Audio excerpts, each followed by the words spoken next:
Bonjour à toutes et à tous, ma team Kiefer, j'espère que vous allez bien. Aujourd'hui pour cette nouvelle vidéo, on se retrouve pour parler de l'Euro 2024 de football. Les tirages ont eu lieu, on n'a pas eu le temps de suivre tout ça sur la chaîne YouTube, mais on va récapituler tous les groupes de cet Euro 2024 qui se déroulera en Allemagne. Donc en juin prochain, on suivra en intégralité la compétition sur la chaîne YouTube. Donc n'hésitez pas à vous abonner dès maintenant pour ne rien louper de cet Euro. On vous tiendra au courant de toute l'actualité. Et aujourd'hui, on va analyser un petit peu les poules et les groupes un petit peu. Donc de 7 euros. Le groupe A, c'est le classique, c'est le groupe de l'équipe qui accueille. En l'occurrence, ça sera l'Allemagne. L'Allemagne qui accueillera cette Euro 2024, qui sera donc cette poule A avec l'Écosse, la Hongrie et la Suisse. Un groupe qui sur le papier paraît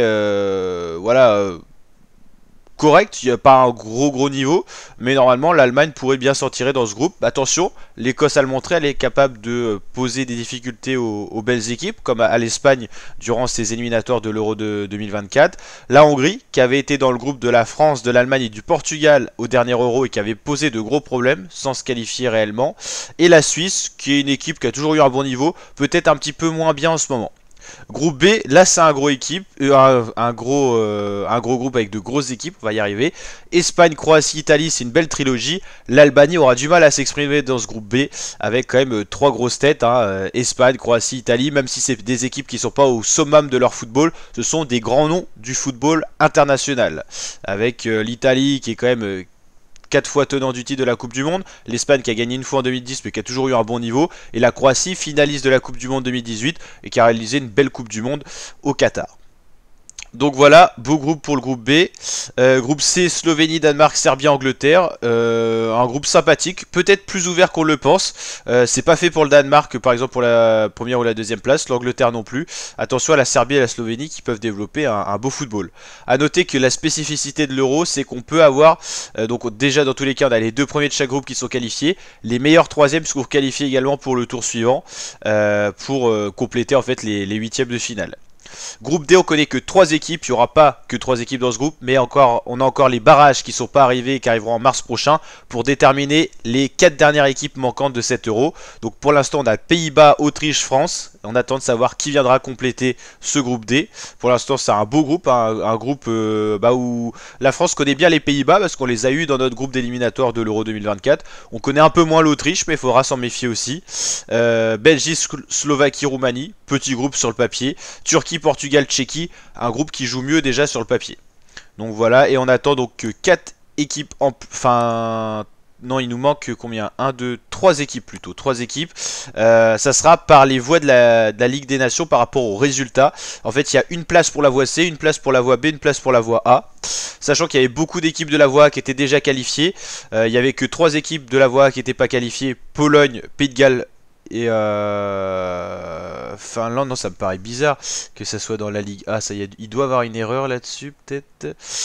Non, apparemment il nous signale demi-finale voie A, Pays de Galles, Finlande, Pologne. Ils ont complété avec l'Estonie qui venait de la voie D, parce que toutes les équipes de la voie A étaient quasiment qualifiées. Et ensuite donc on a la voie C avec Géorgie, Luxembourg, Grèce, Kazakhstan, et voie B avec Israël, Islande, Bosnie, Ukraine. Comment ça marche? Il y a format demi-finale, donc par exemple la Géorgie affrontera le Luxembourg, la Grèce, le Kazakhstan, et le gagnant à chaque fois s'affrontera en finale. Donc c'est un match aller simple, il n'y a pas de aller-retour.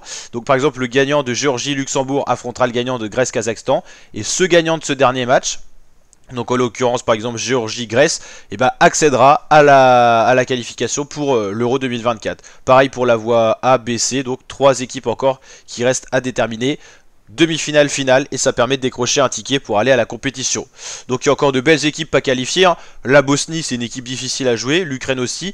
L'Israël a montré de belles aptitudes au football dans cette éliminatoire. L'Islande paraît super ferme sur le papier, donc je ne miserai pas sur eux pour être qualifiés. Surtout que là, il faut quand même gagner 2 matchs. Ça fait un peu penser au barrage, vous savez, de la Ligue 2 pour accéder à la Ligue 1.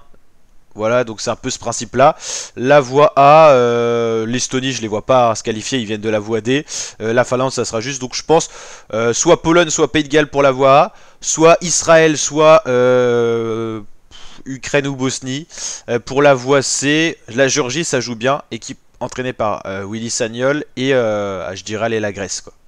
Donc voilà, n'hésitez pas à me dire ce que vous en pensez en commentaire. En tout cas, il y aura de très beaux barrages qui se dérouleront les 21 et 26 mars. 21 pour cette fameuse demi-finale, 26 pour cette fameuse finale pour chaque voie. Donc il y aura pas mal de matchs, hein. Ça nous fait 1, 2, 3, 4, 5, 6 matchs pour les demi et 3 matchs pour les finales. Donc un total de 9 matchs à suivre. On suivra tout ça sur la chaîne YouTube. Donc n'hésitez pas à vous abonner, à activer la cloche, likez la vidéo quand ça vous plaît.